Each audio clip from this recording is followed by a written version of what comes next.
What a time to be alive. You can now get a new Ford EV for practically free. Hold up, what do we mean? Ford just came up with a scheme to sell their EVs. This method will greatly benefit them, but there's a catch. The customers could greatly lose. What is this scheme? How will this scheme negatively affect Ford customers? And what is the best course of action for customers? This and many more questions will be answered in the video. The poor sales of EVs are a thorn in the flesh of every car manufacturer that jumped on the EV wagon, and Ford is not an exception. Ford Motor Company has been forced to slash the prices of their EVs. This is regardless of the fact that Ford was selling at a loss, even with the initial price. Unfortunately, the price slash did not improve the sales, and that is what Ford has come up with this scheme. Ford has announced that the new buyer of their 2023 Mach-E's will now be eligible for an 84-month financing. This looks like it is a no-brainer for any new buyer to get the Mach-E's, since the entire payment of the car can then be divided up across the next 84 months. When compared to getting any other Ford, the highest you can get is a 3-year financing. On the surface, as we have mentioned earlier, this looks like a steal, but we have dug deeper, and what we have discovered will shock you. You need to ask yourself, why was there an initial slash in the price of these EVs? It is not like any business ever does anything without the reward of profit. The reason for the price slash was to drive customers to purchase their vehicles. So when they did that, why has Ford still gone ahead to give an 84-month financing? So why is this a terrible deal for customers? Here is why. The only way Ford can sell these Mach-E's is to reduce the price so much that price becomes less of a barrier to any new buyer. This is because no one is buying these cars. Why will you want to buy what everyone is refusing to buy? Signing on the dotted lines of this 84-month financing deal means you will be paying for your EV in the next 7 years.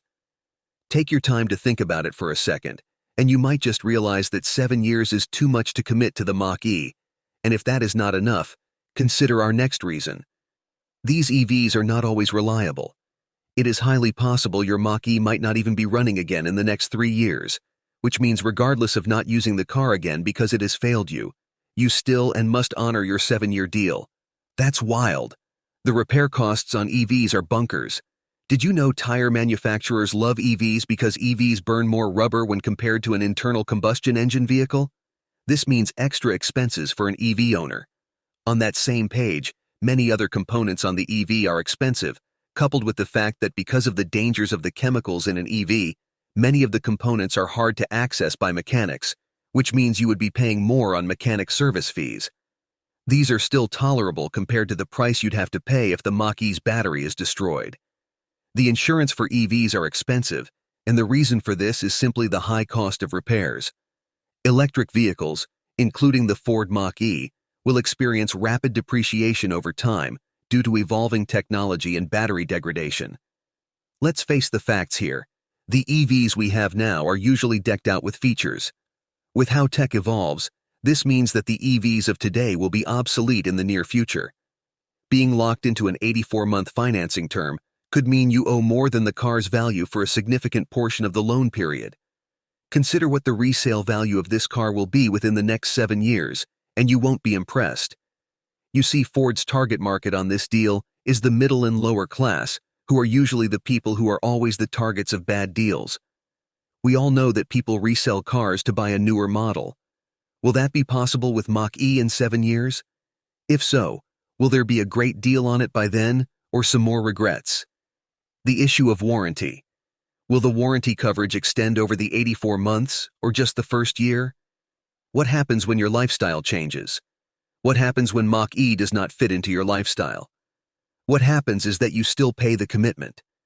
This deal on its deeper level outrightly imprisons anyone who falls for it. Coupled with all these reasons not to buy a Mach-E are other paramount EV issues that are never ending. Issues like range anxiety, charging anxiety, weather issues, fire hazards, the gloomy future of every EV, and many more.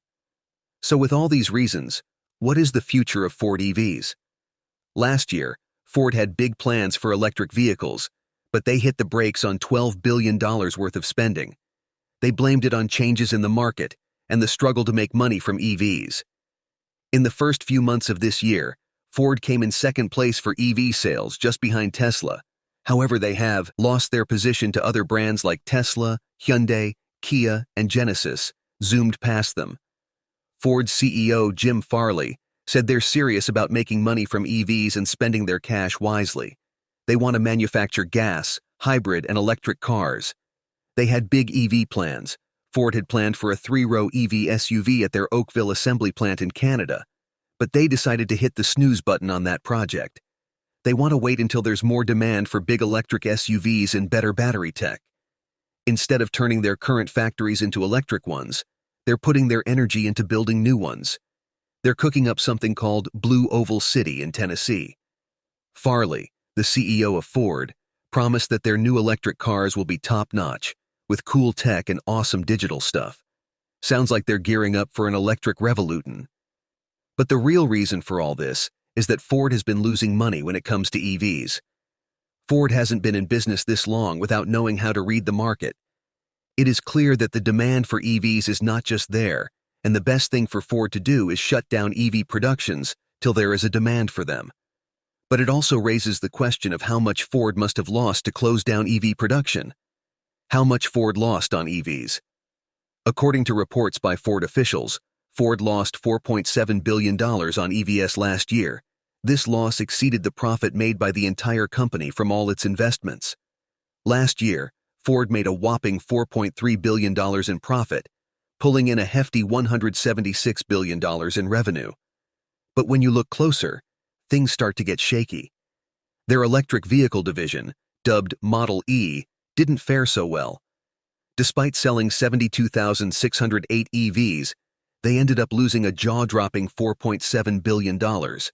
Crunch the numbers, and that's a staggering loss of $64,731 for each EV sold in 2023.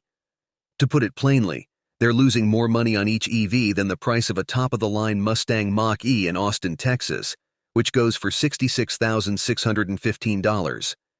Ford tried to put a positive spin on it, blaming tough competition and big investments in new EV tech. But let's face it, losing $4.7 billion is way off the $3 billion loss they thought they'd have. And it's more than double the $2.2 billion they lost in the EV game in 2022. In just 2 years, they've burned through nearly $7 billion on EVs. Although they plan to toss another $50 billion into the pot, they must make a wise decision and just go back on their plans, cancel them, and draw up a new plan. This is why they have decided to sell off their Mach-E stock with the ridiculous 84-month financing deal. Can you now see why Ford is giving this deal? Essentially, Ford needs to sell and what they already have. The interesting part is that despite an 18% boost in EV sales, Ford sold over 10 times as many gas-guzzling F-Series trucks as EVs in 2023, and the warnings were there for all to see. In December, they slashed F-150 Lightning production in half because folks weren't buying. Then, in January, they cut production even more when EV demand fell short of expectations. What's disturbing to every top official at Ford is that their EV losses are climbing, not dropping. From a $722 million hit in the first quarter to a whopping $1.57 billion loss by the end of the year. This is not a pretty picture. Investors and Ford CEO Jim Farley must have felt the heat of those losses as they keep on rising. The 84-month financing deal is their way of recuperating the losses they have incurred, and who gets to pay this huge sum they have incurred. So what do you think? Would you take the 84-month refinancing plan? Is Ford eventually going to turn in a profit when it comes to EVs? Let us know what you think in the comments. Don't forget to like this video and subscribe to our channel for more.